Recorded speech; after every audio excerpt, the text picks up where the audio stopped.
gente a lo que ustedes están trabajando con Fundación Dolores Opeña. La idea de esta charla es que ustedes puedan recibir toda esta información y también los incentive a formalizarse y poder ya constituirse como algún tipo de personalidad jurídica o sociedad.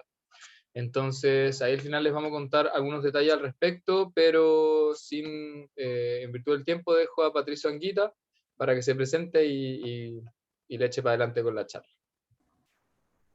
Bien, pues muchas gracias. Oye, una advertencia si me ven mirando para el lado, no es que esté distraído, que los veo ahí en la pantalla de mi derecha. Bueno, como dijo Vicente, yo soy abogado, ejerzo hace poco más de 8 años la profesión.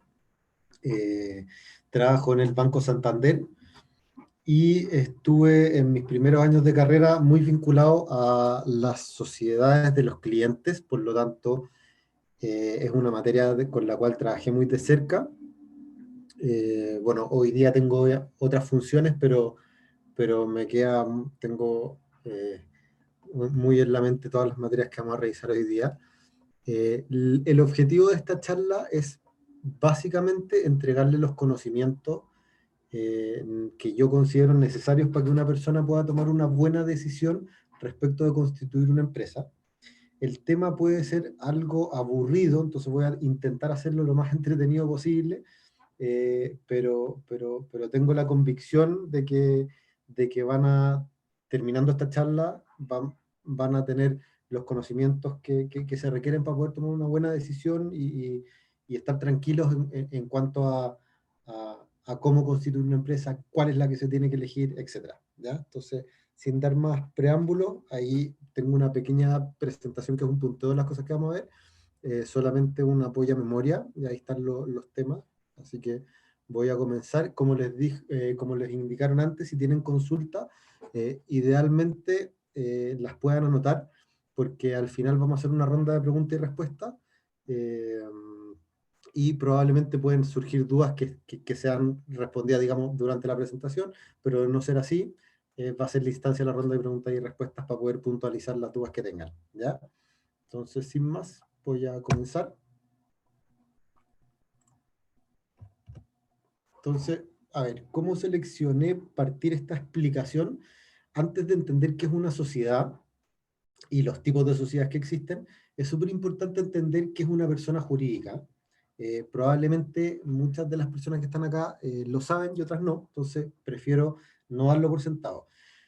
A ver, la persona jurídica, nuestra regulación, nuestra legislación en Chile reconoce la existencia de personas jurídicas, ¿ya? ¿Y qué es lo que permite esto? Que estas personas jurídicas, estas entidades que no tienen existencia física, puedan actuar en la vida no solo del derecho, en la vida de los negocios, digamos, en la vida comercial, pudiendo ejercer sus derechos y contraer obligaciones, que eso no es más que poder ejecutar operaciones de comprar y vender, obligarse, tomar créditos, etc. A eso me refiero con ejercer derechos y contraer obligaciones. Eh, ¿Cómo es que nuestras leyes reconocen la existencia de estas entidades no físicas? Bueno, porque le reconocen atributos de la personalidad. Son atributos propios de las personas de carne y hueso, digamos, pero que la ley hace una ficción y dice, bueno, yo le reconozco estos atributos de la personalidad y por eso las personas jurídicas existen. Ahí hay un listado de los atributos de la personalidad. Los últimos dos, como ustedes pueden ver, no se les reconocen en las personas jurídicas, que es la capacidad, que obtienen las personas cuando cumplen la mayoría de edad, y tampoco se les reconoce estado civil porque no contraen matrimonio, obviamente, pero sí se les reconoce el nombre, se les reconoce el domicilio, la nacionalidad, y lo más importante, que es un tema al cual vamos a recurrir en varios momentos de esta presentación, se les reconoce patrimonio, ¿ya? ¿Qué es el patrimonio? Para efectos simples, que todos lo entendamos, es el conjunto de derechos, obligaciones y bienes que componen una especie de bolsa imaginaria, y que cada uno de nosotros tenemos. Por lo tanto, si es que yo compro un inmueble, eh, cuando firme la escritura de compromiso, de compraventa, la escritura de promesa, va a entrar en mi patrimonio la obligación de pagar el precio si es que la otra parte obviamente cumple con su obligación de entregar todos los antecedentes, hacer los estudios, etcétera, y entregar la propiedad. Y cuando yo compre la casa, se va a ver un movimiento en mi patrimonio donde va a salir el dinero con el que yo pago la casa y va a entrar el bien inmueble. Entonces, esto pasa exactamente lo mismo en las empresas y es lo que conocemos como la contabilidad, obviamente. ¿Ya? Respecto a la capacidad, la ley no le reconoce capacidad a las empresas en teoría, porque sí tienen capacidad y cómo la ejercen a través de los representantes, que son las personas que están detrás, ya sea que sus socios o otras personas que hayan sido designadas por los socios para administrar la empresa. Por lo tanto, obviamente, en la vida de los negocios, estas entidades no físicas actúan debidamente representadas. ¿Ya? Entonces, las personas jurídicas se dividen, hay hartas clasificaciones, pero la que me interesa a mí es la que distingue entre personas jurídicas con fines de lucro y personas jurídicas sin fines de lucro. Las sin fines de lucro, se las menciono solamente, son las corporaciones y fundaciones, y no es el caso de revisarlas ahora, porque lo que nos interesa obviamente es formalizarlos como emprendimiento, y los emprendimientos obviamente persiguen obtener ganancias, por lo tanto vamos a revisar las personas jurídicas con fines de lucro, donde tenemos a las sociedades o empresas, como quieran llamarlo, ¿ya? Entonces, aquí en esta lámina ustedes van a ver una definición, pero tengo que hacerles el disclaimer, el aviso de que esta es una definición que está contenida en nuestro Código Civil, que es de 1856. Por lo tanto, podrán entender que es una definición que está un poco obsoleta hoy en día, ¿ya? Esta definición dice que las sociedades son contratos por el cual dos o más personas se obligan mutuamente a aportar algo en común, con miras a repartir entre sí los beneficios que provengan de dicho negocio. ¿Por qué está obsoleta? Porque desde el año 2003 que la legislación chilena reconoce la posibilidad de que una persona en forma individual constituya una empresa.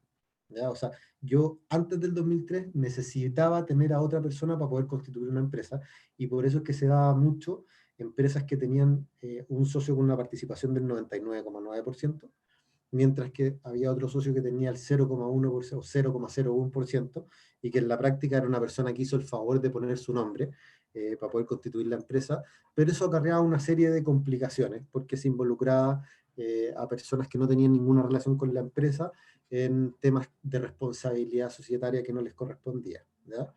Eh, Dentro de las sociedades, de las empresas, podemos encontrar básicamente, bueno, igual también aquí hay muchas clasificaciones, pero la que me interesa a mí para los efectos de revisar esta materia es la que distingue entre personas jurídicas que son sociedades de personas y sociedades que son de capital.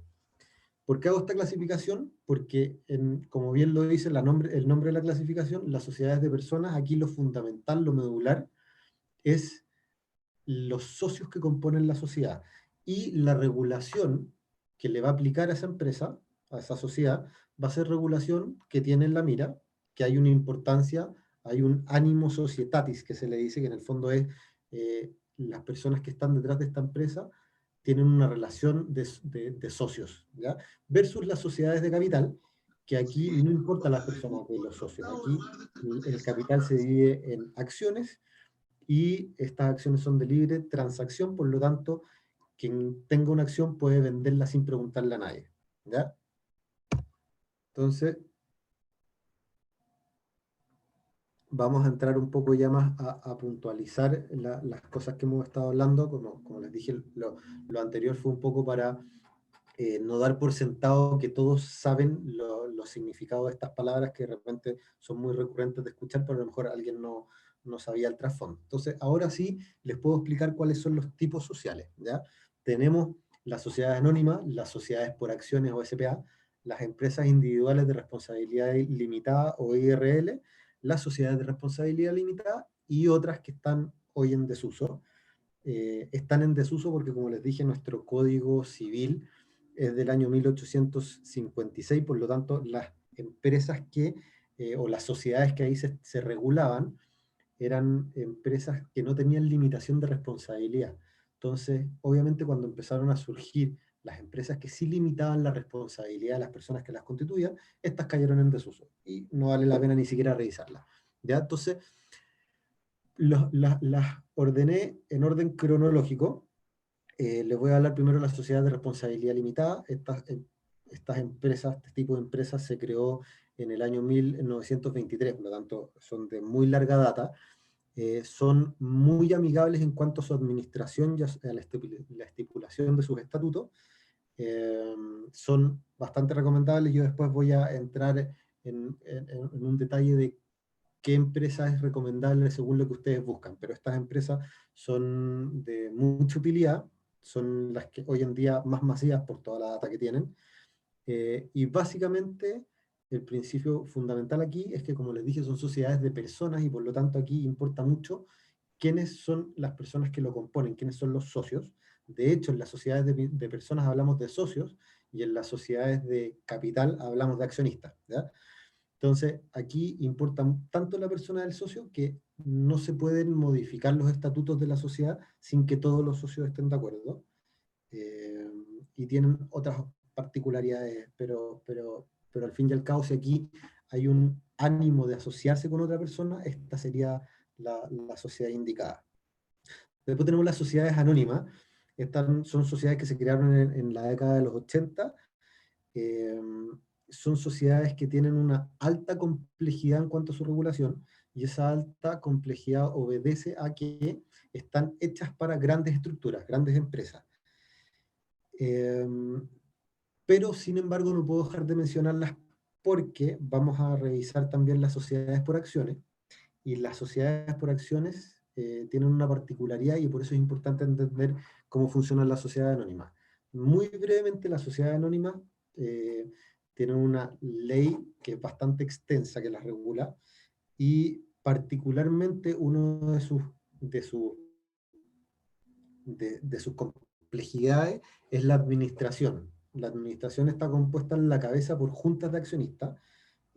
Las grandes empresas en Chile pues, tienen miles de millones de accionistas, por lo tanto, tienen que celebrar obligatoriamente una junta al menos una vez al año, y en esa junta se deciden varias materias, entre las cuales se decide el directorio de la sociedad. Y el directorio de una sociedad anónima es un órgano que tiene que funcionar en forma, se le dice colegiado, o sea, no tiene ninguna validez, ningún poder de administración, si es que no sesiona en forma colegiada y no se reúnen las personas de acuerdo a todas las formalidades que la ley exige. Yo espero no perder la atención de ustedes con esto, pero lo que quiero transmitirles es que hay una muy alta complejidad en la forma de llevar y de administrar las sociedades anónimas, y van a entender por qué entrar al detalle de esto en unos minutos. Luego tenemos en el año 2003 una innovación de nuestra legislación de esa época, que fue por primera vez permitir que una persona en forma individual creara una empresa. Esto, como les dije, rompió un paradigma porque, como lo vieron en la definición de don Andrés Bello de nuestro Código Civil, las empresas tenían que ser formadas por dos o más personas. Entonces, esta es la primera vez que se permite que una persona lo haga en forma individual, obviamente buscando el objetivo de separar su patrimonio personal del patrimonio de su negocio, y por lo tanto, lo vamos a ver más adelante cuál es la gracia de esto, de separar los patrimonios. Pero aquí el legislador fue un poco temeroso o conservador, entonces le impuso a este tipo de empresa muchas limitaciones, que se las voy a también ir detallando a medida que vayamos desarrollando los temas. Y esas limitaciones hacen que no sea tan recomendable optar por estas famosas EIRL, porque luego en el 2007 se lanzan esta innovación que es la sociedad por acciones. Es una sociedad de capital, quiere decir que en el fondo el capital se divide en acciones, y por lo tanto no hay socios, aquí hay accionistas que pueden vender libremente sus acciones. Y esta ley 20.190 es particularmente llama la atención porque es muy breve, tiene muy poquitos artículos, y lo que establece básicamente, a grosso modo, digamos, es, oye, mire, aquí usted tiene libertad de hacer todo lo que usted quiera, mientras lo regula en su estatuto. Si uno no regula todo lo que se debe regular en el estatuto de una sociedad, se rige por la ley de sociedades anónimas por ser una sociedad de capital. Entonces, por eso es que yo les hablé un poco de la sociedad anónima, y vamos a ir también entrando en detalle más adelante, porque es importante saber que en todo aquello que yo no regule en los estatutos de mi SPA, se me van a aplicar las regulaciones de la ley de sociedad anónima. La SPA es un arma de doble filo, porque por un lado es la empresa hoy en día más recomendable por todas las libertades que da, pero al mismo tiempo hay que regularla bien. Si es que yo no puedo regularla bien, por el motivo que sea, en ese caso es más recomendable optar por una sociedad de responsabilidad limitada. ¿Ya? Entonces, aquí vamos a ir puntualizando un poquito más sobre cada uno de los aspectos de cada uno de estos tipos sociales, porque ahora que ya los conocen, podemos revisar los asuntos medulares de los estatutos de estas sociedades. ¿Ya? Los temas medulares son la razón social, el giro o el objeto, el aporte de capital y la administración. ¿Ya? Hay otros asuntos que los voy a revisar muy someramente al final, que están en el quinto punto de la presentación. ¿Qué es la razón social? Bueno, la razón social no es más que el nombre de la persona jurídica, como les dije, dentro de los atributos de la personalidad que reconoce nuestro ordenamiento jurídico, reconoce el nombre, digamos, de la persona. La razón social también se establece en estatutos en conjunto con el nombre de fantasía. El nombre de fantasía, solamente aclarar, no se debe confundir con la marca. Yo tengo una razón social que, haciendo un símil con una persona natural, una persona carne y hueso, sería como mi nombre completo. Por lo tanto, yo cuando me piden mi razón social, debería dar el nombre completo de la empresa, y puedo establecer en estatutos este nombre de fantasía que va a ser como mi especie de sobrenombre y que voy a poder utilizarlo también.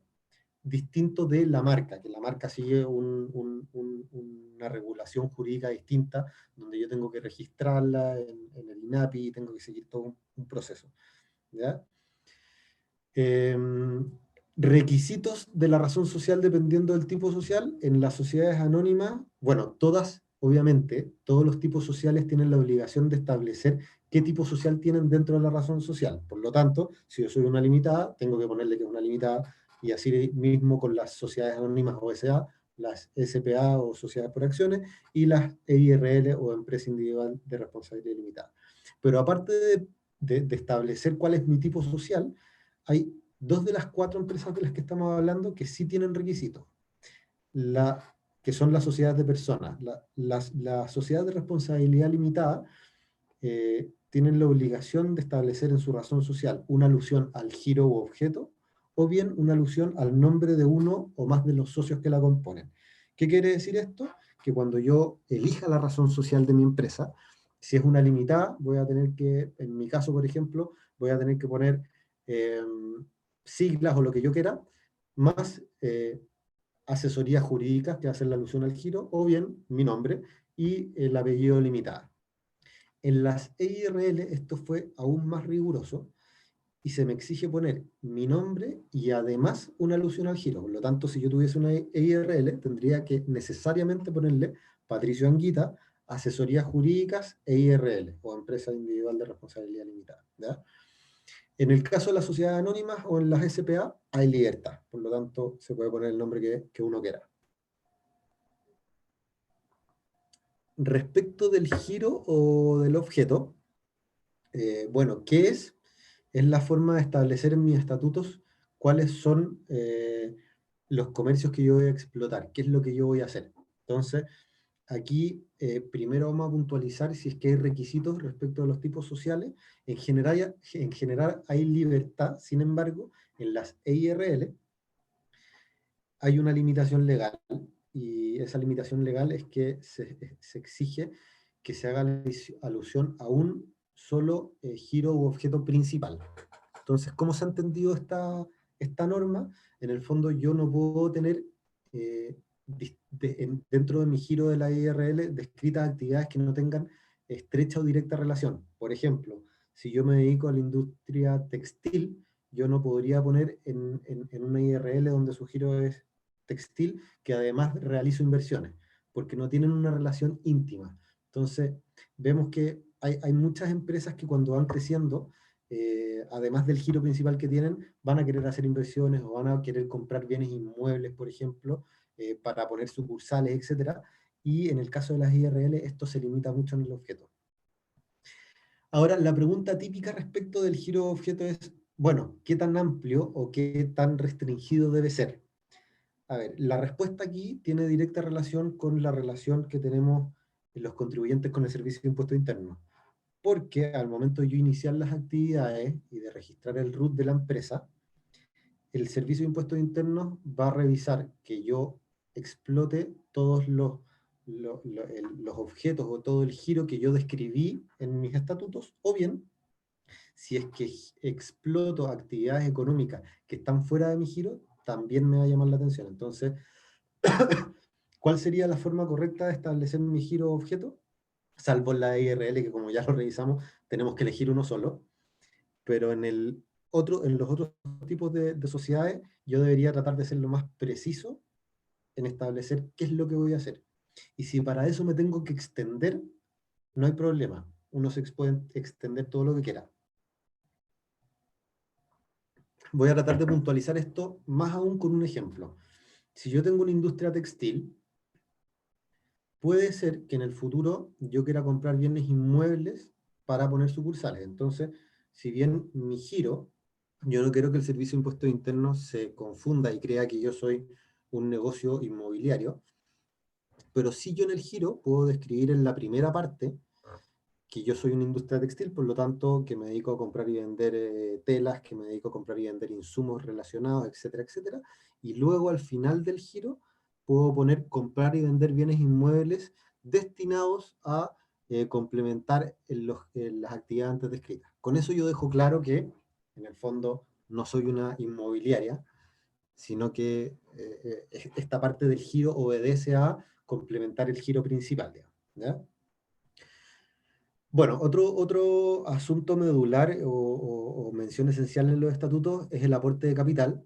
Sobre esto no me quiero extender mucho porque no tiene tanta relevancia, solamente comentarles que, bueno, tiene que estar, que es de la esencia de las sociedades aportar capital. No hay un mínimo, tampoco hay un máximo, por supuesto. Solo hay que elegir un monto tomando en cuenta o teniendo conciencia de que eso va a ser lo que me va a ayudar a mí a acceder a créditos o a acceder a operar, porque en el fondo el capital de la sociedad es lo que la sustenta, por lo tanto las contrapartes que quieran actuar con esta empresa, que va a estar representada por ustedes, obviamente les va a interesar saber cuál es su capital. Tanto un proveedor para saber qué capacidad tiene la empresa para en el fondo adquirir compromisos con ellos, como también hoy en día ingresar al mercado al sistema de pagos, y eso obviamente se hace bancarizándose, y por lo tanto el capital va a indicar cuál en el fondo es la espalda que tiene la empresa, por decirlo en términos simples. Respecto al aporte de capital, si se pueden aportar bienes que no sean dinero, sí se puede. ¿Es recomendable? Bueno, no es que no sea recomendable, pero es más complejo, porque hay que hacer toda una valorización de eso. Por lo tanto, por lo menos en el caso de emprendimiento, yo creo que lo más recomendable siempre es aportar dinero en efectivo. Como yo limito en todas las empresas que estamos viendo, como les dije ya, es que entraron en desuso las empresas donde los socios responden solidariamente con su patrimonio personal. Por lo tanto, aquí, en todas las empresas que estamos viendo, yo voy a limitar mi responsabilidad al aporte que yo declaro en los estatutos. Si yo declaro que aporté 1 millón de pesos, yo voy a responder hasta ese 1 millón de pesos. Y mientras yo pueda comprobar que yo entregué ese 1 millón de pesos a la caja de la sociedad y con eso la sociedad empezó a operar, nadie puede venir a exigirme que con mi patrimonio personal yo responda por obligaciones de la empresa, ¿ya? Esa es una de las, o sea, esa es la principal gracia al final de formalizarse, que lo voy a tratar en más detalle en unos minutos más, pero es profundizar en, bueno, yo separo aquí mi patrimonio y por lo tanto lo que yo haga con el patrimonio de la empresa nunca va a afectar mi patrimonio personal. Eh, y dejé para el final lo más importante que yo considero respecto a establecimiento de estatutos, que es la administración. Cuando yo emprendo en forma individual, estoy solo en esto, es más fácil porque obviamente voy a establecer todos los poderes a mi favor y por lo tanto frente a terceros yo voy a representar a la empresa con todas las facultades que se puedan establecer en los estatutos, que por lo demás les hago el alcance, en Chile se establecen en forma expresa. O sea, acá no hay una frase genérica que me permita a mí ejercer todo tipo de facultades en representación de la empresa. Yo tengo que redactar en los estatutos uno por uno todas las facultades que yo tengo, ¿ya? Hay facultades que son súper importantes, solo a modo de aludirlas, las facultades de contratación de crédito, las facultades de operar las cuentas corrientes, las facultades de otorgar mandatos, son facultades muy, muy importantes. Sin embargo, tenemos la realidad de personas que van a emprender en forma conjunta con uno o más socios. Por lo tanto, aquí es donde viene la importancia de poder establecer bien la cláusula de administración, en el sentido de indicar, bueno, la realidad puede ser que todos los socios tengan facultades para administrar, o puede ser que algunos de los socios se encarguen de realizar los trabajos y otros de la administración. Entonces, los socios que se encarguen de la administración van a ser quienes van a tener las facultades de representación. Sin embargo, es muy simple o muy fácil distinguir cuáles son las facultades de administración del día a día, y lo ideal cuando yo no estoy emprendiendo solo es separar estas, en el fondo, facultades que se requieren para el día a día de aquellas facultades que resultan de negocios que no son del día a día, como por ejemplo el comprar bienes inmuebles, el solicitar créditos o el garantizar obligaciones de terceros, etc. Hay muchas operaciones que no son del día a día de una empresa, y ahí siempre lo más recomendable es hacer que cuando hay más de un socio, actúen en forma conjunta uno o más de ellos, digamos, o sea, dos o más de ellos, perdón. ¿Ya? Sobre esto, si tienen dudas, podemos puntualizar también en la ronda de preguntas y de respuestas. Quiero ver cómo vamos con la hora, bien.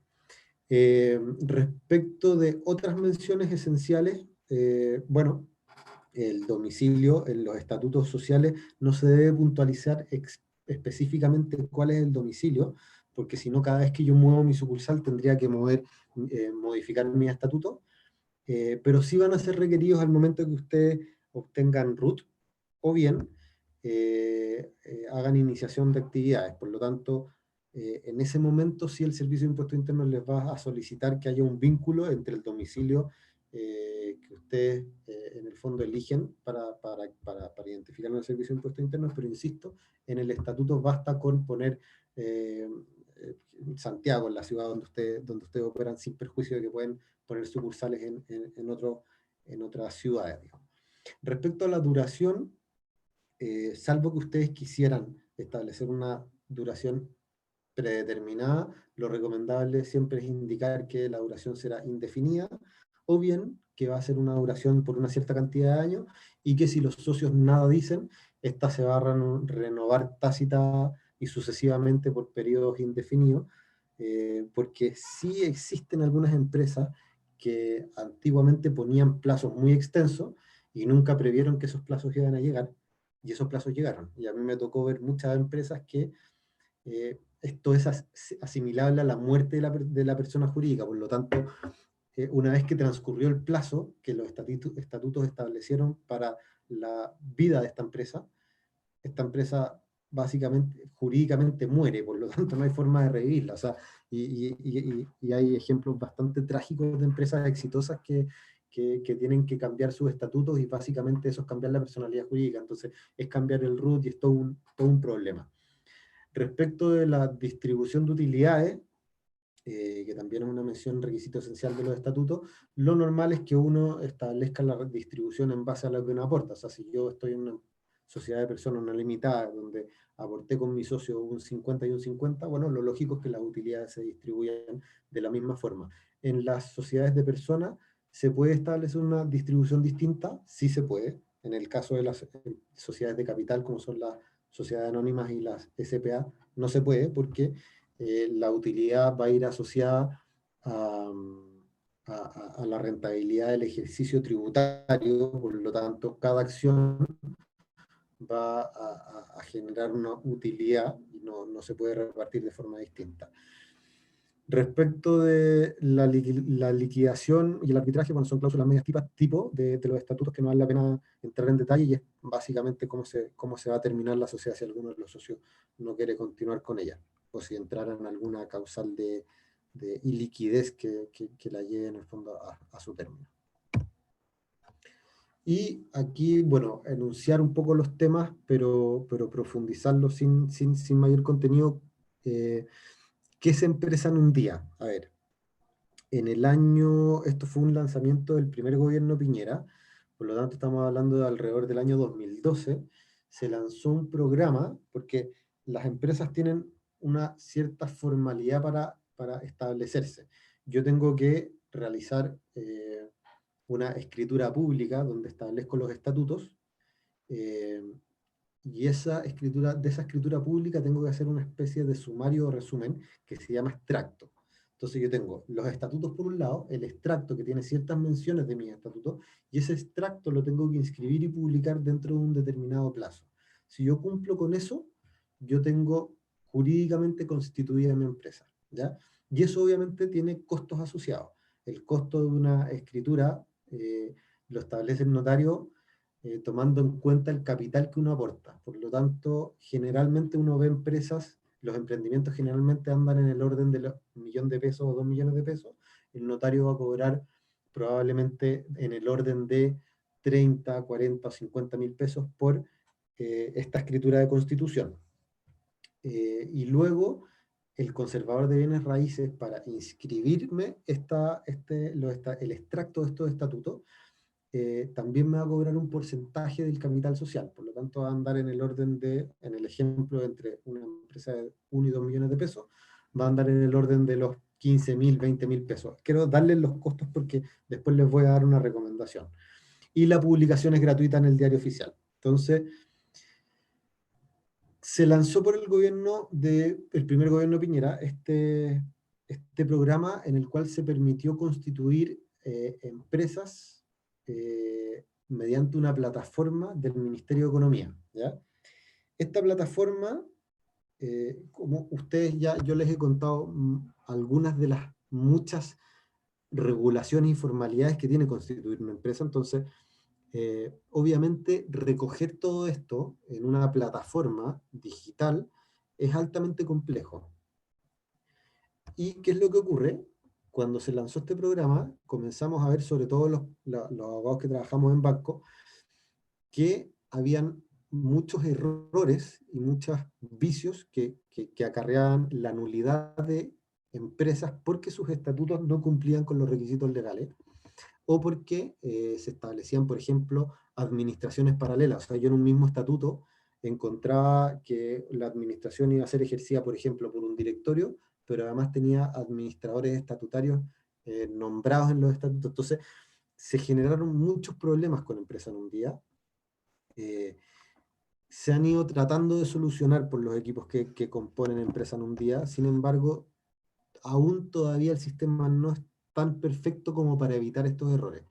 ¿Y cuál es la gran complejidad de Empresa en un día? Es que si bien es muy fácil ingresar al sitio y crear una empresa, tiene el problema que modificar la empresa es altamente complejo. Entonces, eh, yo llamo aquí a que si es que yo voy a constituir mis estatutos de mi empresa en Empresa en un día para ahorrarme los costos que yo ya les comenté, eh, estén idealmente asesorados por alguien que conozca el tema, porque se puede incurrir en errores que después va a ser muy difícil de corregir. Entonces, bueno, esa es la explicación de qué es Empresa en un día. Los beneficios que tiene es que es gratuito y tiene algunas falencias. Una es la que ya les acabo de explicar, que es bastante complejo modificarlas, y aún los notarios, que son los responsables de subir los estatutos, salvo que yo tenga una firma electrónica. Entonces, al final vamos saltando detalle en detalle, pero básicamente hoy en día todavía no está tan maduro el sistema digital para poder operar fácilmente estas empresas y poder modificarlas. Por lo tanto, la recomendación es que si es que pueden hacer el esfuerzo de pagar los gastos de la notaría y de pagar los gastos de inscripción en el registro de comercio, lo hagan. El sistema de Empresa en un día permite siempre movilizarse en el fondo, el sistema registral convencional a empresa en un día. Y si uno se quiere salir de empresa en un día, también se puede hacer por una sola vez. ¿Ya? Eh, Otra falencia que me gusta destacar de empresa en un día es que la legislación que la estableció cometió un error. Y ese error fue establecer que los estatutos de las personas jurídicas constituidas por empresa en un día eh, iban a constituir un instrumento público. Esto es una minucia, un detalle, pero es súper importante porque la legislación chilena exige que cuando yo opero o en el fondo en representación de alguien hago actos jurídicos sobre bienes inmuebles, debo contar con un mandato por escritura pública. Y como los estatutos de empresa en un día no son una escritura pública, sino que son un instrumento público, que es algo distinto, eh, cuando yo quiero, con una empresa en un día, realizar operaciones sobre bienes inmuebles, tengo este problema. No tengo mi mandato para representar a esa empresa por escritura pública, lo tengo por un instrumento distinto. Entonces, se han generado soluciones medias absurdas, como por ejemplo, que el mismo representante de la empresa se otorgue a sí mismo un mandato, pero por escritura pública. Pero son, al final, como les digo, hay muchos detallitos que hace que este sistema aún todavía no sea perfecto.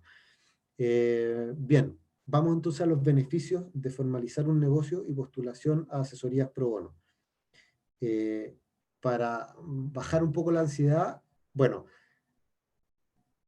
no es la idea asustar a nadie con esta charla, todo lo contrario, la idea es que ustedes aterricen y entiendan súper bien eh, y puedan tomar decisiones informadas respecto de cómo quieren que sea su empresa, su sociedad, cómo quieren que esté compuesto su estatuto.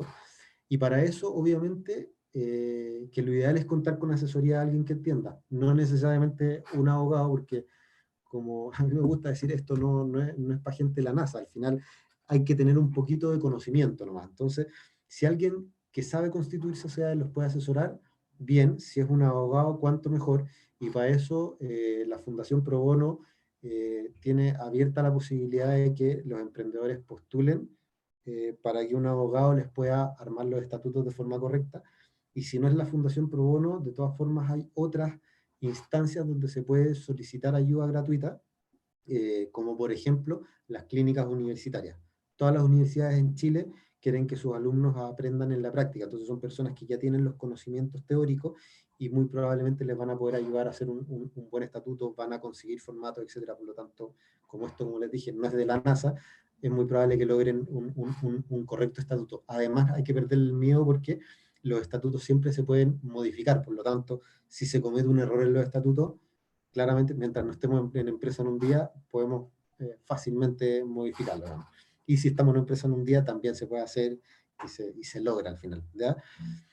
Ahora, los beneficios de formalizar un negocio, bueno, los beneficios son muchos, realmente son muchos. Me quiero concentrar en algunos de ellos. Primero, y el más importante, es la posibilidad de separar el patrimonio personal de los bienes que yo quiero destinar a mi emprendimiento.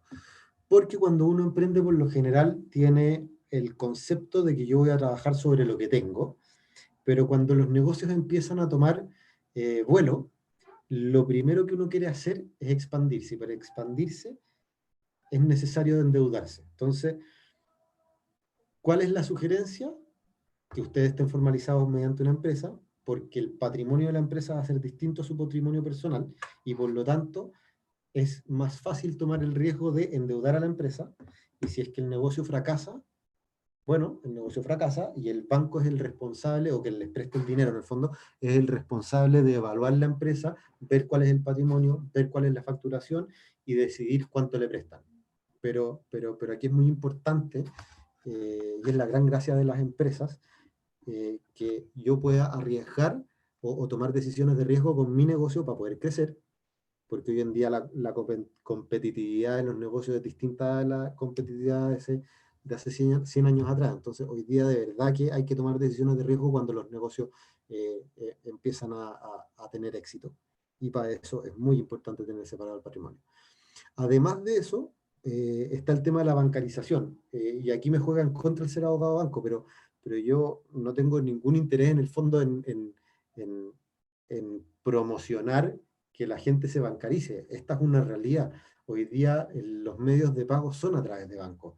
Entonces, el no estar bancarizado es altamente complejo para una empresa, y para poder estar bancarizado, obviamente que es mucho más recomendable estar formalizado, porque si lo hago como persona natural estoy exponiendo de nuevo mi patrimonio personal, y si es que la empresa fracasa, eso va también a afectar mis bienes personales, digamos, ¿ya?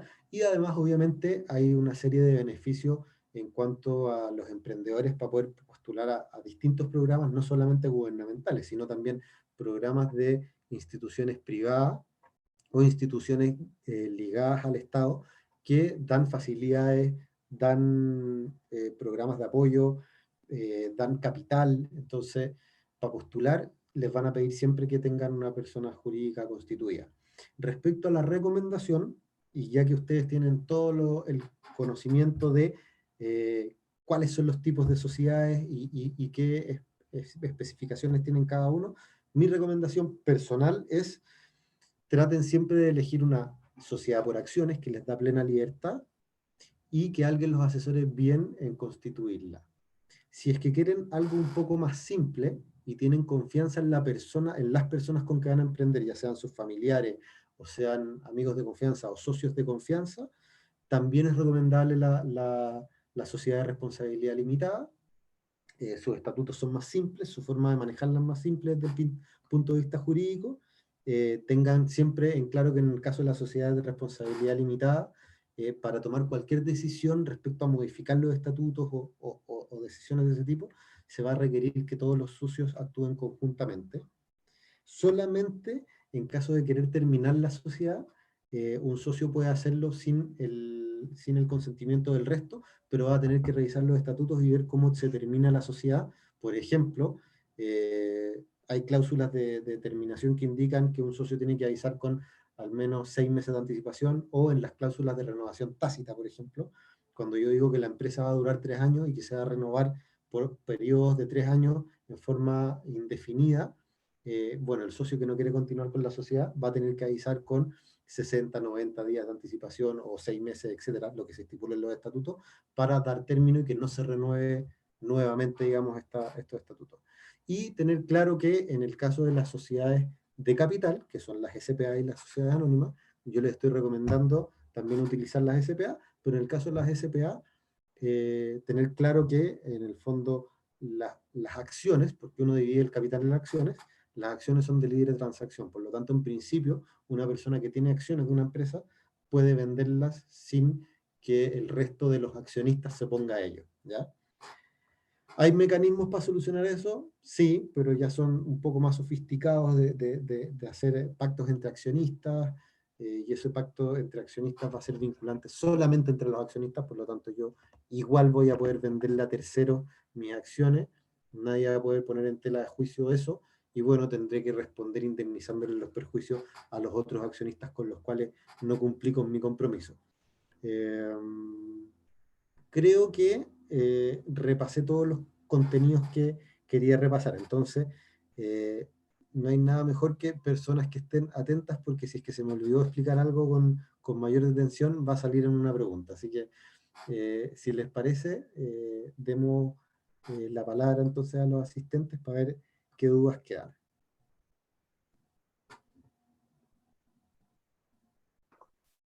Patricio, disculpa, no sé si Vicente, tú vas a hablar como del tema de la asesoría pro bono o lo vemos después.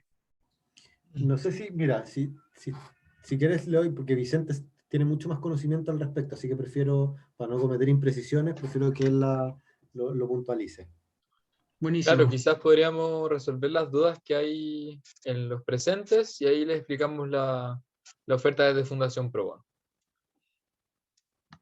Entonces, bueno, a todos y todas que están presentes, no sé si tienen alguna duda respecto a constituirse, alguna inquietud.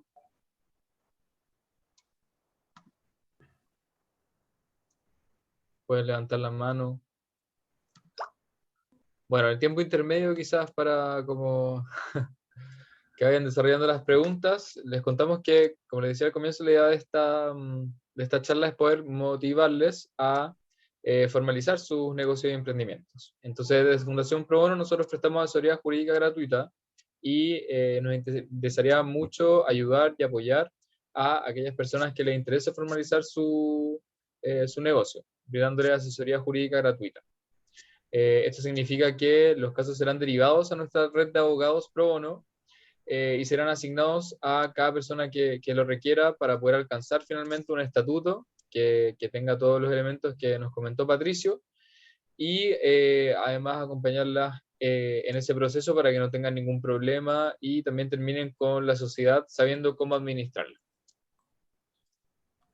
Quizás, aparte de las preguntas sobre la charla, también nos podrían comentar algunas inquietudes sobre el proceso actual que se encuentra en su emprendimiento.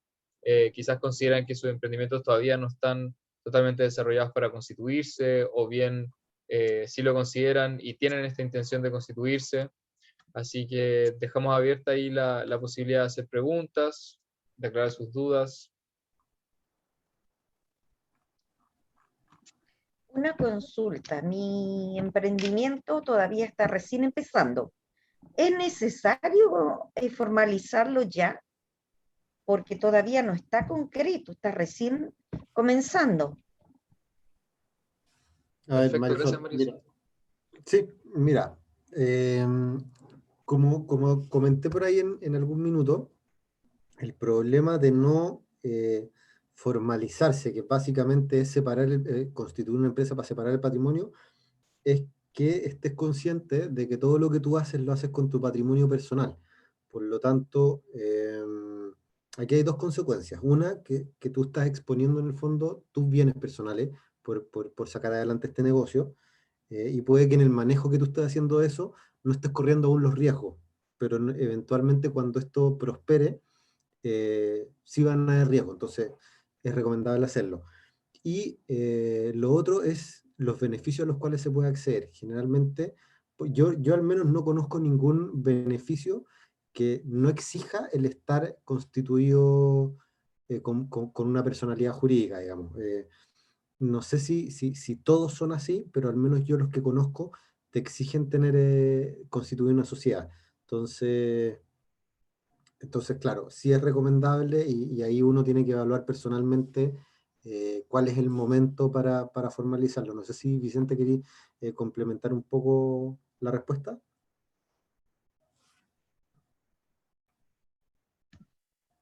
Sí, bueno, entiendo que la pregunta un poco iba hacia como cuándo es recomendable constituirse, ¿ya? O en qué etapa de mi negocio es recomendable.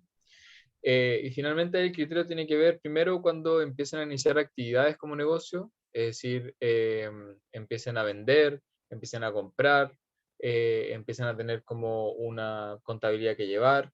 En ese momento, cuando ustedes ven que, por ejemplo, no sé, llevan más de 6 meses, tienen ventas, tienen una proyección, a largo plazo, ahí sería recomendable entonces comenzar a hacer estos trámites y constituirse como persona jurídica.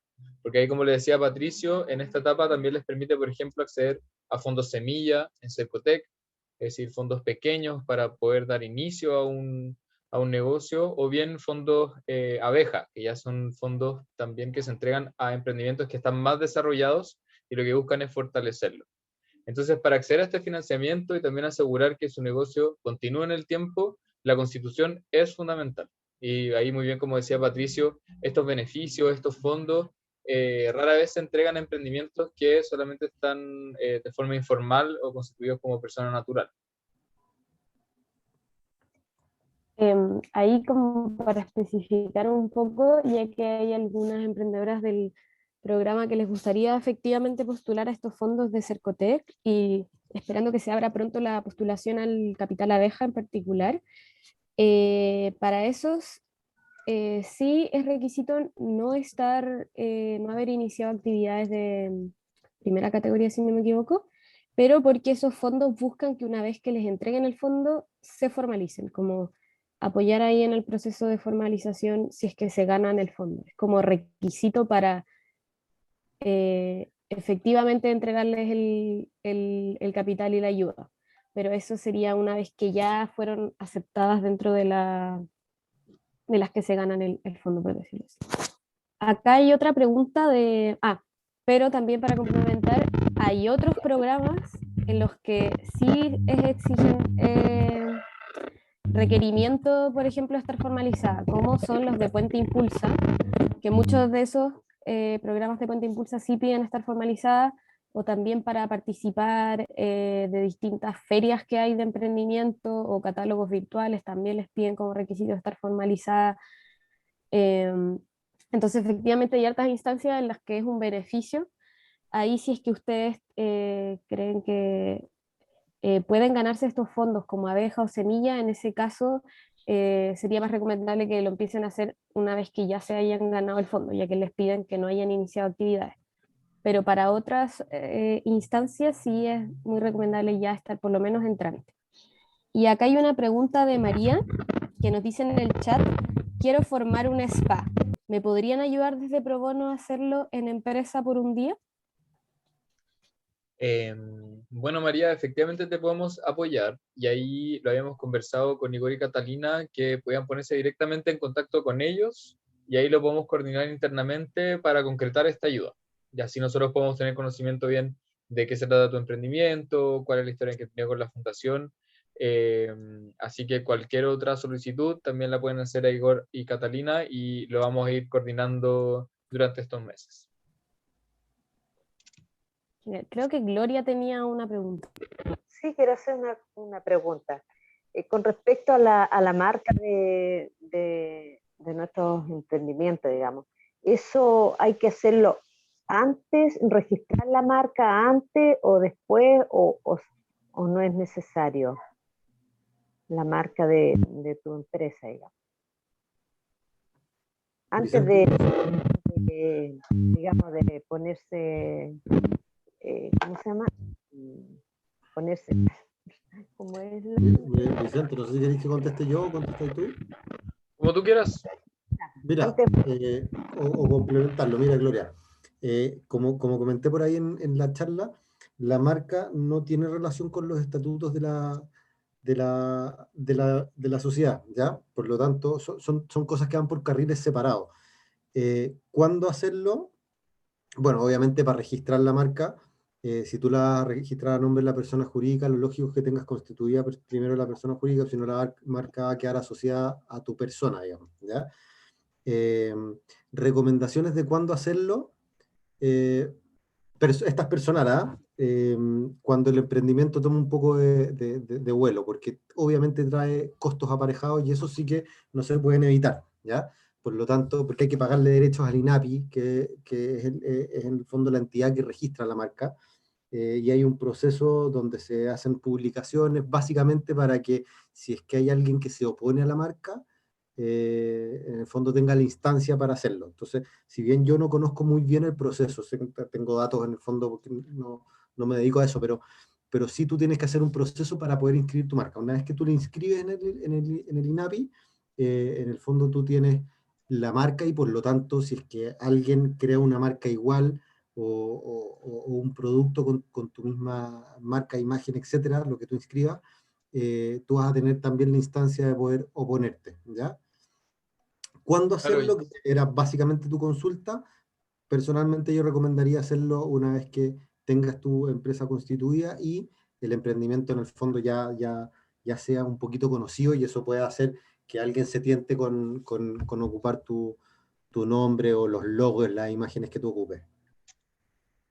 Exacto, y ahí complementando a Patricio, efectivamente existe un costo relativamente alto para la inscripción de marca, que va de 3 a 4 UTM y va a depender un poco de cuál es el uso que le dan a la marca.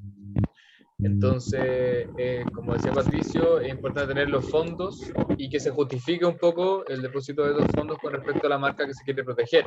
Es decir, que sea una marca que esté generando utilidad, una marca que le esté funcionando. Así que estoy de acuerdo con Patricio que es mejor esperar a tener la SPA constituida un poco la estructura del negocio y ahí empezar a pensar en temas de propiedad intelectual. Gracias.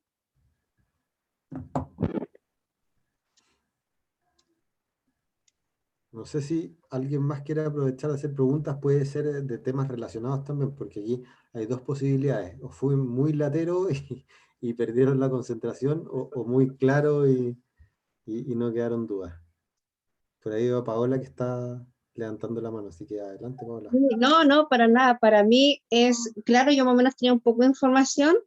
Bueno, yo estoy desarrollando un emprendimiento, tengo que hacer el plan de negocio, iba a ser uno, pero lo tengo que reinventar otra vez por los cambios de las pandemias, usted sabe que reinventarse así por cero, pero mi asociación va a ser con un contador auditor que es mi primo y su hermano que es abogado, entonces en ese sentido no voy a tener muchos problemas con la gente, pero me interesó este programa y muchas de sus explicaciones porque yo no tengo conocimiento, yo tengo conocimiento general vago, entonces estos datos me van a dar a entender cómo yo quiero plantear mi empresa para que ellos me puedan, porque ellos van a ser un socio y cómo poder llegar y con la marca también tenía esa duda y ven la aclaración y hasta dónde quiero llegar mi emprendimiento, entonces en verdad fue clara, muy importante esa información, se lo agradezco Bueno, bastante. muchas gracias. Aquí el Sí, porque consejo no quiero que mis entonces, socios, mis pares, y si mis primos, son muy buena onda, pero uno es bien abogado, el otro es bien ingeniero comercial y contador, entonces quiero tener un poco más clara la idea para plantearles mi emprendimiento.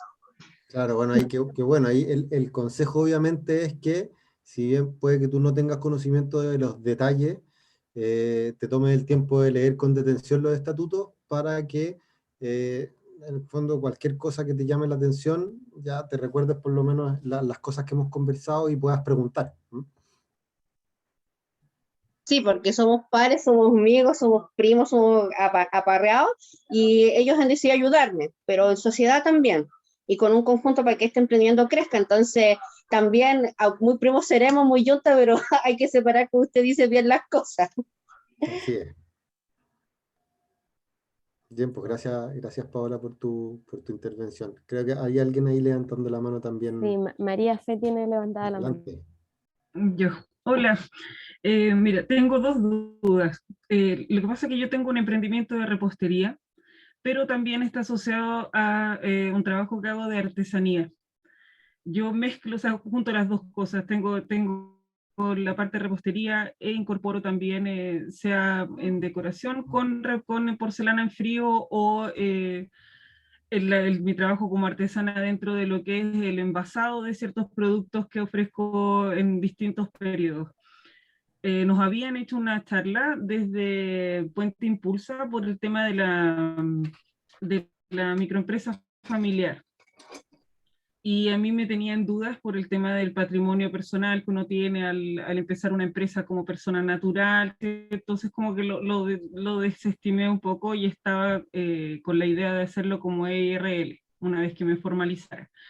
Pero por lo que escuché hoy día no se puede mezclar dos cosas que no tienen nada que ver, entonces como que quedé más desorientada, de qué manera podría yo juntar las dos áreas dentro de esta empresa eh, para poder trabajar como en las dos áreas, porque yo trabajo como repostería, pero también estoy en una agrupación de artesanos, nos llaman mucho a ferias, hay que estar formalizada, pero yo no puedo ir por el lado de repostería cuando voy a la feria, no sé si logro explicarme. Ya, mira, yo aquí voy a pedir la ayuda de Vicente, porque en esto de empresas familiares no tengo tanto conocimiento y quizás Vicente conoce un poco más. Respecto a tu consulta con la de constituirte como IRL, bueno, como lo comenté un poco en la charla, los problemas del IRL obedecen básicamente al momento en que se lanzó la regulación que les aplica. Como no había experiencia previa respecto a que personas individualmente constituyeran empresas, se le puso todas estas limitaciones. Por lo tanto, mi recomendación, mi humilde consejo es: no te constituyas como IRL, porque eso al final, al futuro te va a traer trabas, y hoy día tenemos el mecanismo de la SPA. Por lo tanto, si quieres hacerlo sola, el camino recomendable sería la sociedad por acciones, la SPA, estableciendo los estatutos. No creo que el constituirte como sociedad por acciones, como SPA, te pueda impedir de una u otra forma acceder a beneficios que puedes acceder con lo que me comentaste, que es estos emprendimientos familiares o empresa familiar.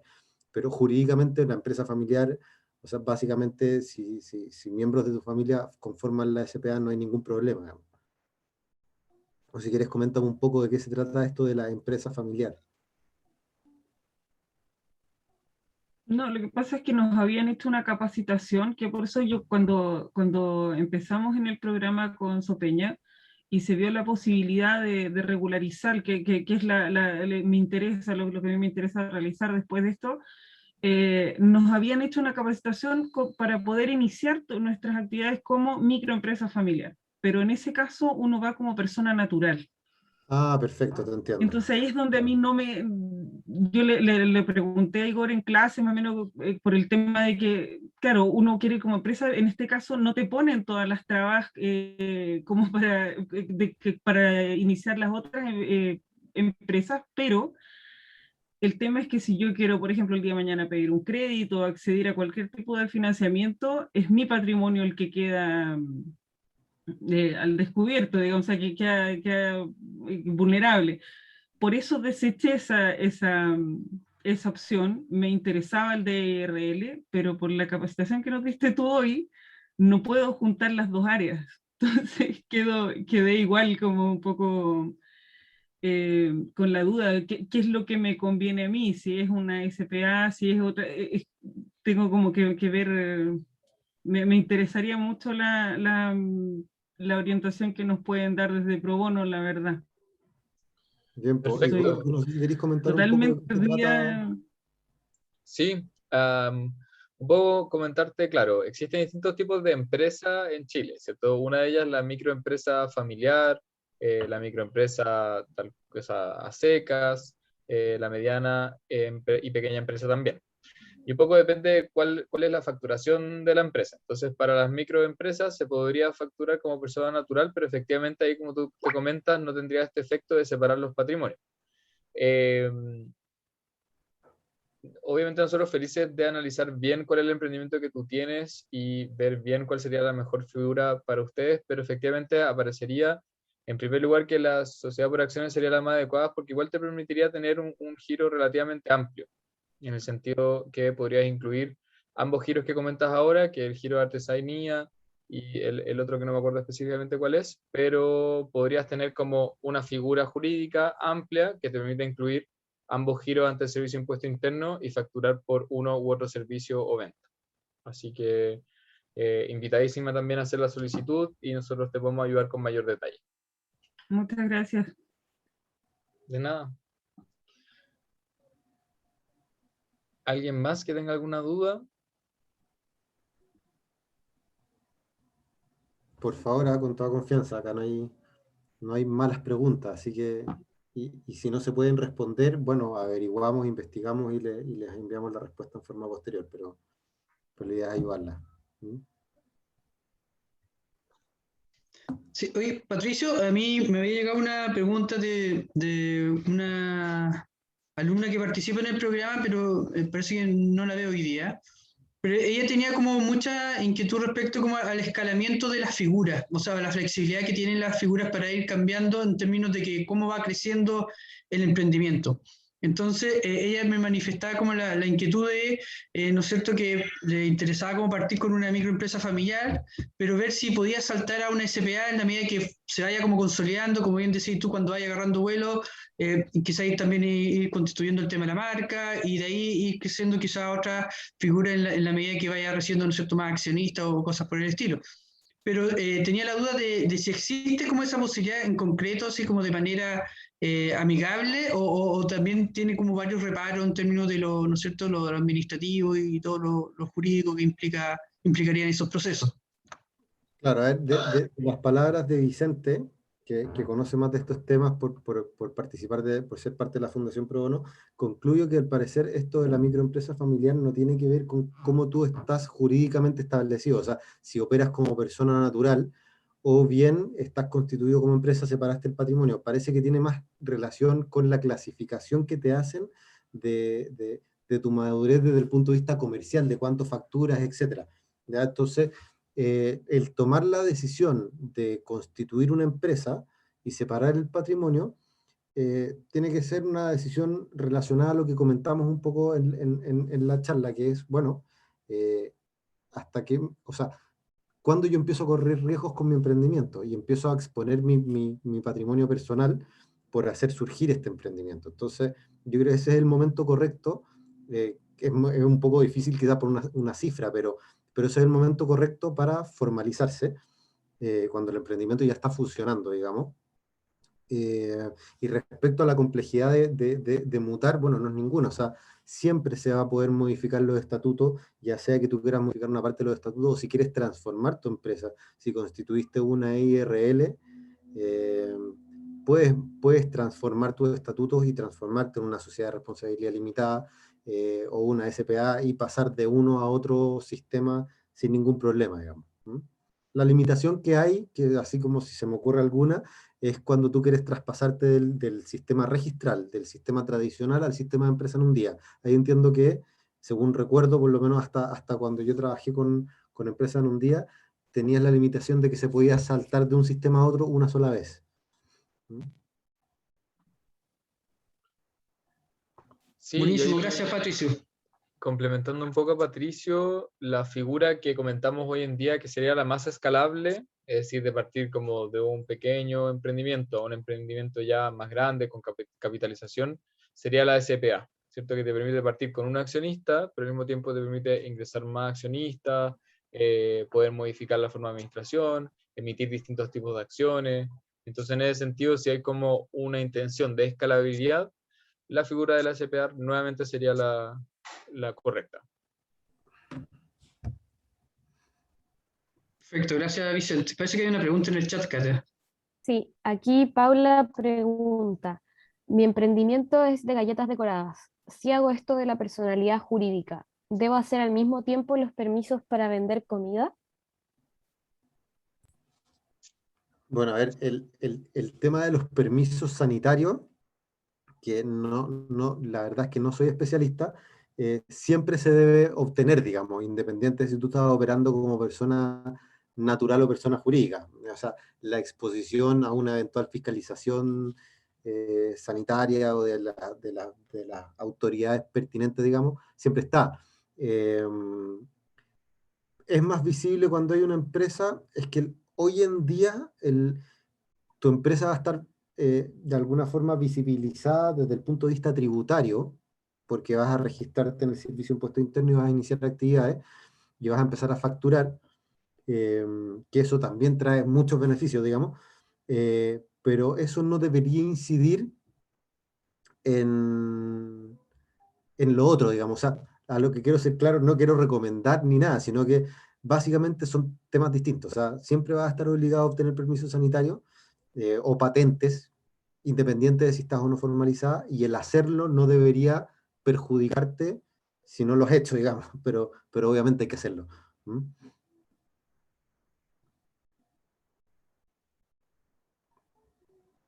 No sé si con eso se aclara la duda. Sí. Sí, en verdad es muy interesante cómo ustedes están planteando la situación porque, bueno, como yo quería al principio, iba a hacer una sociedad por el día, pero una amistad me dijo que no. Entonces ahí fue cuando consulté a mis primos. Un primo así, y ellos también me dijeron que mi emprendimiento por ahora, el que yo estaba realizando, no era como muy viable por el asunto de la pandemia, porque viene y lamentablemente hay que tener un buen... Entonces, ellos me sugirieron otro emprendimiento y que lo evaluara, me dijeron, mira, investiga, porque esos son buenos para, no te vamos a hacer la pega, me dijeron, investiga, ve, y ellos me dijeron que en verdad era, como usted dice, si tú quieres que las cosas crezcan, tienes que primero visualizar dónde quieres, qué es lo que tienes y hasta dónde quieres, como explicaba bien en delante Vicente. Entonces, es decir, Patricio, entonces eso en verdad, uno a veces... Uno quiere, uno tiene emprendimiento, uno empieza con un carrito en una esquina, por decirlo, dar un ejemplo, pero después ya ese carrito se viene a transformar en algo más estable, en una cosa más grande, pues en un restaurante o una varias cadenas. Entonces, no perder ese esfuerzo, como le pasó al del maní, por darte un ejemplo, es decir, ya uno va creciendo y después de repente pasa el tiempo, cualquier cosa, una situación, una enfermedad, una mala racha, o no tener el estatuto bien claro, puede provocar que todo ese esfuerzo se venga así como... para abajo, y empezar de nuevo a levantarse siempre cuesta.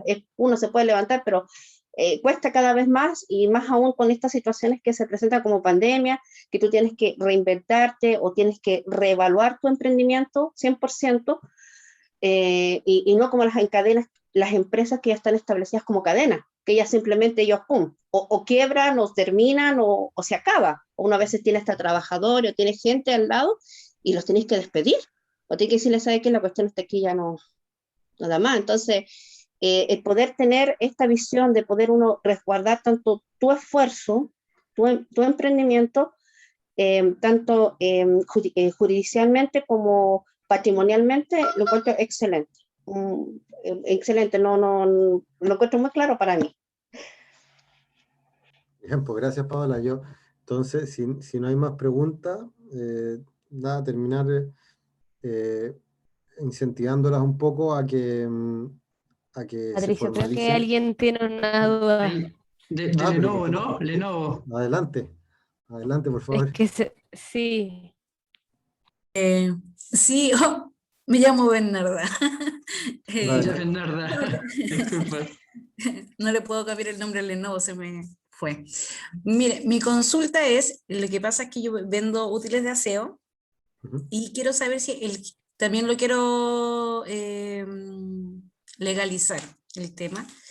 Y quiero saber si el giro yo le puedo poner con delivery, porque yo hago delivery. No vienen a mi casa a comprar, sino que yo salgo a repartir. Y también mi duda es hacerlo como EIRL, si a mí me sirve para vender útiles de aseo.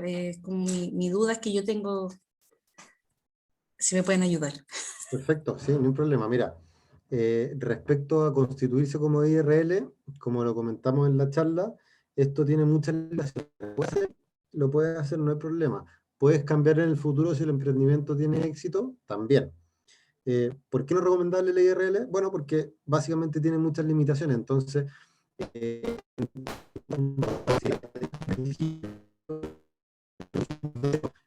puede hacer la limitación de giro que tienen las IRL es básicamente que no tengan, tienen que declarar una actividad principal. Por lo tanto, en tu caso, tú vas a declarar que vendes insumos de limpieza. Sin embargo, puedes describir dentro de tu giro todas las actividades que tú hagas para complementar directamente ese giro, ya sea que tú hagas el reparto o que incluso eventualmente compres, no sé, un inmueble que sea destinado a explotar ese giro, lo vas a poder hacer, por lo tanto, no hay ningún problema. Respecto a tu pregunta sobre la IRL, vuelvo a insistir sobre la recomendación. Si es que hay algún motivo detrás que las incentive a constituirse como IRL, háganlo. El efecto se logra, se separa el patrimonio, pero siempre va a ser más recomendable utilizar una figura jurídica que es da más libertad y en el fondo existen paralelos solamente porque fueron creadas en épocas distintas. Entonces, básicamente tú tienes otra forma jurídica, que es la SPA, que te va a entregar muchas más libertades y no te va a imponer las limitaciones de IRL. Entonces, la recomendación obviamente es SPA o limitada, pero IRL funciona también.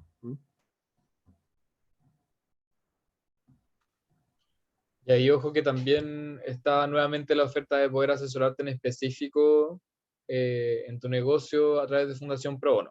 Así que si podemos analizarlo con más detalle también, no habría ningún problema. Sí, Bernardo, ahí los datos con la Cata al tiro para que como asociar al listado. Bien, pues.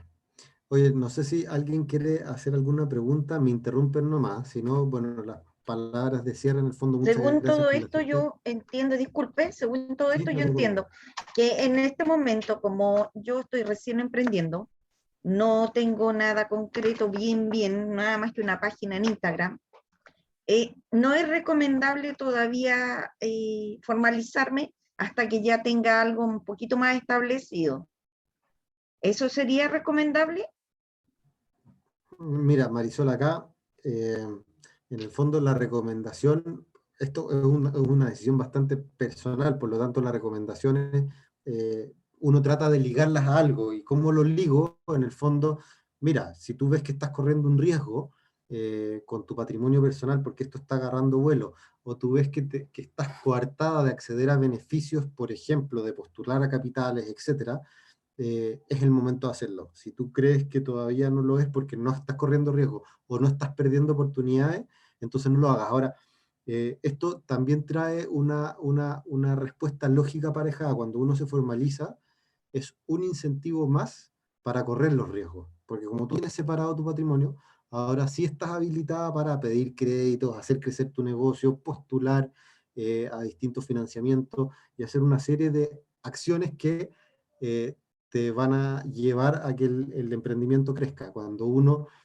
o sea, esto ya es un tema de la experiencia de lo que uno ve. Cuando uno ve que los emprendimientos se quedan en la primera etapa, que es cuando yo no me formalizo y yo opero desde mi casa y no crezco, generalmente esos emprendimientos se quedan ahí y cuando la clientela sea, en el fondo, a la cual tú puedes acceder se agota, quizás el producto deja de ser atractivo porque para la clientela puede ser repetido. Entonces, todas estas acciones te van a permitir crecer y obviamente desde ahí es recomendable, pero es una decisión súper personal.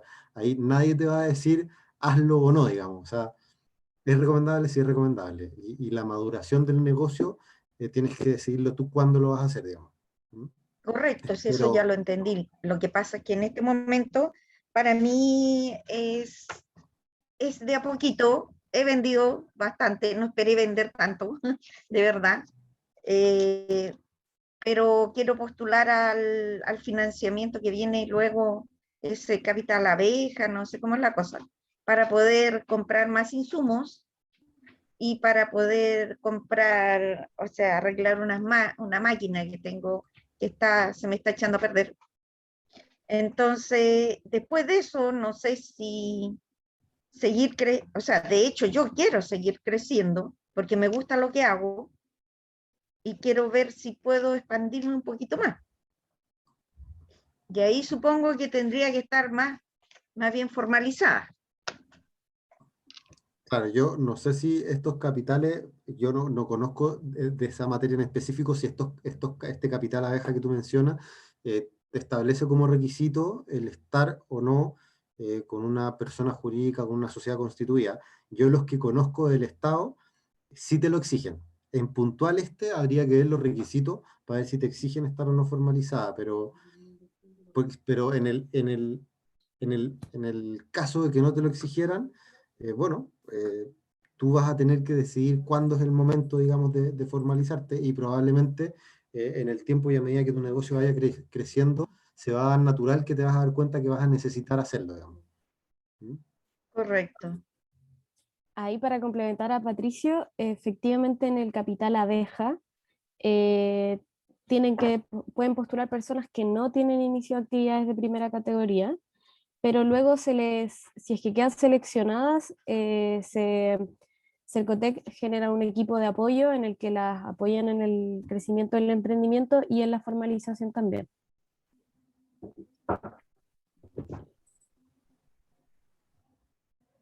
Porque aquí, solo para ponerle más pelos a la sopa, también si es que uno no quiere constituir una sociedad, puede operar como persona natural con giro, que lo que acaba de comentar Catalina, es que si yo no constituyo una sociedad, puedo hacerlo yo como persona natural y iniciar un giro en el servicio de impuestos internos y empezar a vender lo que sea que sea mi emprendimiento. O sea, si es un emprendimiento textil o un emprendimiento de comida, digamos, bueno, yo abro un giro y me declaro como persona natural con giro. Pero aquí el problema que tenemos es lo mismo que hemos comentado todo el tiempo, es yo no separo mi patrimonio, por lo tanto yo operando como persona natural con giro, expongo mi casa o los bienes que yo tenga a eventuales en el fondo quiebras o no éxito, digamos, de los negocios que emprenda, y esto siempre me va a coartar a no tomar riesgos, porque volvemos a lo mismo, o sea, tratando ya de dar una explicación que no tiene que relación con lo jurídico, sino que más bien con lo comercial, es cómo yo voy a estar dispuesto al riesgo si estoy exponiendo mis cosas, digamos, o las cosas de mi familia.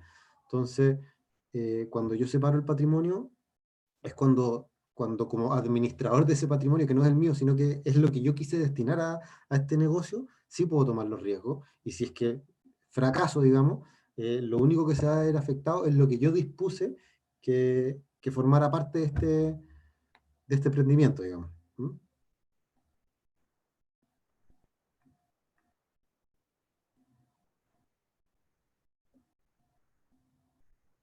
Eso, voy de unos minutos para ver si es que alguien más se animaba a pedir la palabra. Si no, nada, Paula darle tiene una duda. Cuando decía eso, Pato, como gatilla y la la... pregunta. Está bien, no hay problema. Si para eso estamos. Paula dice en el chat, en mi emprendimiento yo hago todo. Mi hermana me maneja las redes sociales. ¿Podría hacer una sociedad con ella? ¿Y cómo sería mejor? ¿Cuál sería mejor? A ver, lógico que se puede hacer el emprendimiento con la hermana, se puede hacer el emprendimiento con quien uno quiera. Lo recomendable es la SPA por todas las libertades que se otorga y porque la SPA, quizás voy a aprovechar la instancia también, cuando uno quiere, ya en una etapa un poco más avanzada, levantar capital, como se le dice, que es básicamente, no tengo yo los fondos para aportar más capital del que ya aporté, pero mi negocio va bien y no quiero endeudarme con un banco, entonces mi opción es, oye, ofrecer una parte de mi empresa a alguien, a algún familiar, a algún amigo, o a inversiones que se dedican a aportar capital a este tipo de emprendimiento. La SPA es el mecanismo correcto, porque la SPA te permite entregar la cantidad de acciones que tú quieras a un tercero que a cambio de esas acciones te va a entregar capital y con eso tú puedes hacer lo que estimes pertinente para tu negocio. Entonces, volvemos a lo mismo. Recomendación SPA y posibilidades de constituirlo con parientes, no hay ningún problema. ¿Mm?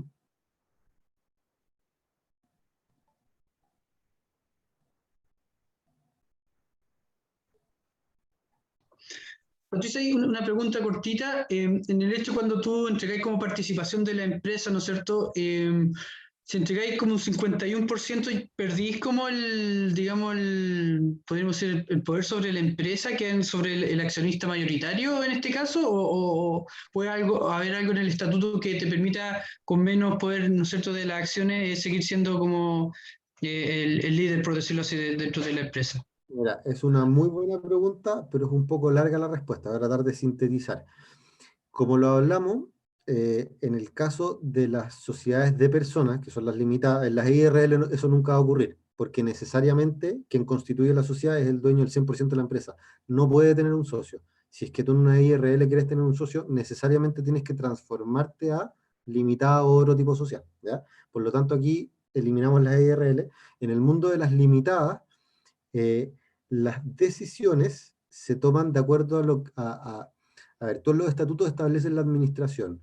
Si es que la decisión que se tiene que tomar o la acción que se tiene que ejecutar no está dentro de la descripción de las facultades que tienen los administradores, quiere decir que los socios van a tener que actuar conjuntamente. Y ahí el socio que tiene el 0,001% tiene el mismo peso que el que tiene el 51 o el 99, porque como en los estatutos no se indica quién tiene que actuar y tienen que actuar todos los socios de consumo, vas a tener que actuar conjuntamente todos, digamos, ¿ya? Ahora, vámonos al mundo de las sociedades de capital, la sociedad anónima de las SPA, que es la que nos interesa. Vuelvo a reiterar la importancia de la redacción de los estatutos de la SPA. En las sociedades de capital, la cantidad de acciones que yo tenga no incide en la administración, porque el accionista está muy separado de la administración desde el punto de vista objetivo. Por lo tanto, si yo tengo el 51 o el 100% de las acciones, lo importante es que yo tenga facultades de administración. Si es que las facultades no están, el accionista no tiene la posibilidad que acabo de escribir en las limitadas, de que si va el 100% de los accionistas puedan hacer lo que no se describió en los estatutos. Van a tener que otorgarse los poderes necesarios para poder realizar la acción, ¿ya? Y en el caso de las SPA, por lo general, lo que se suele hacer es que el 100% de las acciones se trata de suprimir el órgano directorio, porque es un órgano para emprendimientos pequeños o para empresas no tan grandes, digamos, no tiene sentido tener un órgano de administración tan complejo como un directorio. Entonces vamos a tener a los accionistas y vamos a tener a los administradores en los estatutos. Y si es que yo algo no dije respecto de las facultades que tienen esos administradores en los estatutos, lo que hago es que hago una escritura entre los accionistas, ya sea para otorgar facultades a una determinada persona, en forma genérica o puntualmente para ejecutar una operación en específico. ¿Ya? No sé si con eso aclaro la duda porque al final la duda era, oye, si tengo el 51% o si vendo mi 51%, ¿incide en la administración? Bueno, entendamos que estamos frente a una SPA, no. Los estatutos te van a indicar cómo administrarla, ¿ya? Ahora, obviamente ese 51% va a tener más peso para efectos de que en las juntas de accionistas se tomen las decisiones, ¿ya? Perfecto, gracias, Pato.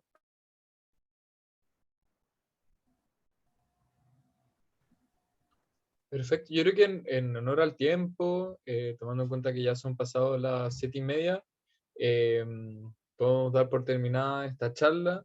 Agradecemos mucho a Patricio por entregar su expertise y esta información, a todos los presentes, y ahí, como les comenté, contáctense a Cowork en el correo que les dio Catalina para hacer la solicitud de la asesoría, y nosotros vamos a ir coordinando ahí y contactándolas lo antes posible. Así que, de verdad, muchas gracias, Patricio, muchas gracias a todos y a todas las asistentes. Sí, Listo, yo pues. reiterar los saludos y los agradecimientos a Vicente y Patricia, que gentilmente han entregado sus conocimientos, ponerlo al servicio del emprendimiento, de la gente que está generando nuevas iniciativas económicas. Así que muchas gracias, muchachos, y bueno, por lo pronto ojalá verlos nuevamente en otra charla y en otro proceso que podamos ahí entregar formativo. Así que, sin más, muchas gracias también a los asistentes, a sus ganas, su entusiasmo, y estamos viéndonos en una próxima jornada. Muchas gracias. Y eso, muchas gracias por participar, que estén muy bien. Muchas gracias a todos. Gracias Muchas por la gracias, Patricia y información. Vicente. Muy buenas tardes, que les vaya muy bien. Muchas gracias. Chao, gracias. Estén todos muy bien. Chao, chao, gracias. No, gracias. Chao.